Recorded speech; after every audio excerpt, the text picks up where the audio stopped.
Salut à tous et bienvenue. Aujourd'hui, on part en mission, une mission top secrète pour devenir de véritables maîtres du temps. Notre objectif, percer tous les secrets des heures et des minutes pour ne plus jamais être en retard et organiser des journées absolument parfaites. Allez, c'est parti, on se lance.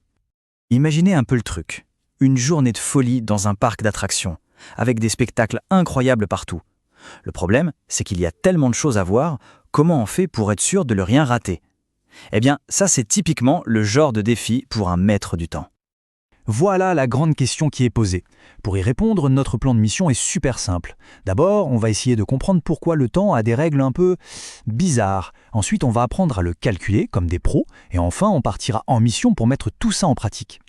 Première étape de notre formation. Vous allez voir, le temps, il ne fonctionne pas tout à fait comme les autres mesures. C'est un système un peu spécial et on va découvrir tout de suite pourquoi. On a l'habitude de tout compter par 10 ou par 100. Par exemple, un mètre, c'est 100 cm. Logique. Alors, pourquoi est-ce qu'une heure, ce n'est pas 100 minutes ? C'est une super bonne question. Et pour avoir la réponse, il faut faire un petit voyage dans le temps. Et voilà le secret.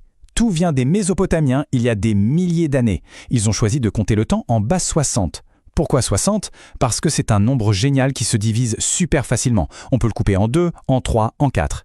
C'était hyper pratique pour partager le temps sans avoir des chiffres à virgule compliqués. Et on a gardé ce système jusqu'à aujourd'hui. Incroyable, non ? Bon, maintenant qu'on connaît l'histoire, passons à la pratique. Pour devenir un vrai maître du temps, il faut connaître les règles du jeu, les codes secrets pour jongler avec les heures et les minutes sans jamais se tromper.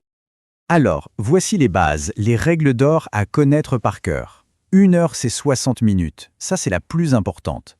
Un jour, c'est 24 heures. Et une demi-heure, c'est la moitié d'une heure, donc 0,5. Ces conversions, c'est un peu la clé de tout. Pour additionner des durées, la méthode est super simple. On s'occupe d'abord des minutes, puis on s'occupe des heures. Et l'étape la plus importante, le vrai secret de maître du temps, c'est la troisième. Si notre total de minutes dépasse 60, on en fait un paquet qu'on transforme en une heure de plus. Attention, attention, voici un piège classique. Regardez bien ce calcul. Quelqu'un a essayé de convertir une durée en heures. Est-ce qu'il y a quelque chose qui cloche ? C'est une erreur très très courante, mais un maître du temps, lui, il sait la repérer tout de suite. Et voilà l'explication. Le piège, c'est de traiter les minutes comme si c'était des centimes d'euros, en pensant que 15 minutes, ça s'écrit 0,15 heures. Mais non, comme une heure c'est 60 minutes et pas 100, 15 minutes c'est en fait un quart d'heure. Et un quart, ça s'écrit 0,25. Ah, vous voyez, cette petite différence, ça change tout le résultat. Bon, l'entraînement est terminé. Maintenant, place à l'action avec notre première grande mission. On va utiliser tout ce qu'on vient d'apprendre pour résoudre un vrai problème de la vie de tous les jours. Je vous présente Alistair. Il doit choisir entre deux trains et évidemment, il veut prendre le plus rapide. Notre mission, si on l'accepte, l'aider à faire le bon choix. Allez, au travail. Alors voilà les infos qu'on a.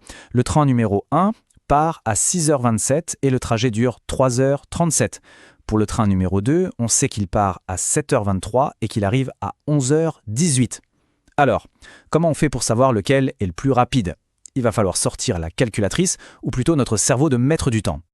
Commençons par le premier train. On applique notre méthode. D'abord les minutes. 27 plus 37, ça nous fait 64 minutes. Ok. Ensuite les heures. 6 plus 3, ça fait 9 heures. On a donc un résultat de 9 heures et 64 minutes.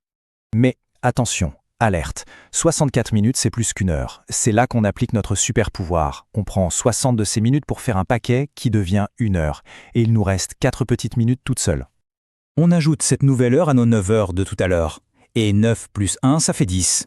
Et voilà, l'heure d'arrivée du premier train est 10h04. Parfait, première partie de la mission réussie. Passons au deuxième train. Là, pour calculer la durée, on peut utiliser une autre technique, la ligne du temps.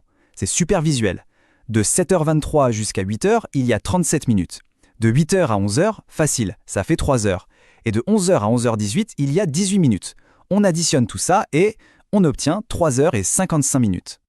On peut enfin comparer. Le premier trajet dure 3h37 et le deuxième 3h55.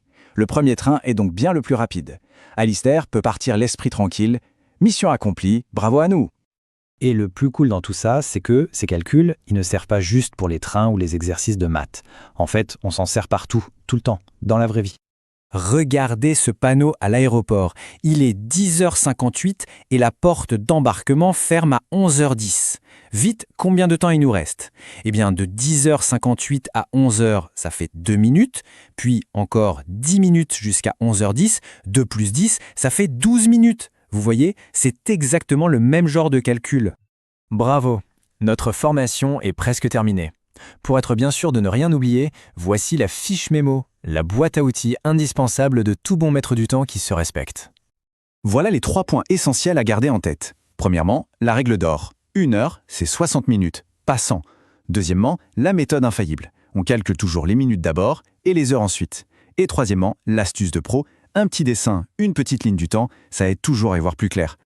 Et voilà, les secrets du temps n'en sont plus pour nous. Organiser sa journée, calculer un temps de trajet, suivre une recette de cuisine, tout devient plus facile. Le pouvoir est entre nos mains. Alors, maintenant qu'on a maîtrisé les bases, quel sera notre prochain défi? T'as compris? Super, mets un pouce en l'air, abonne-toi et partage à tes copains de 6e.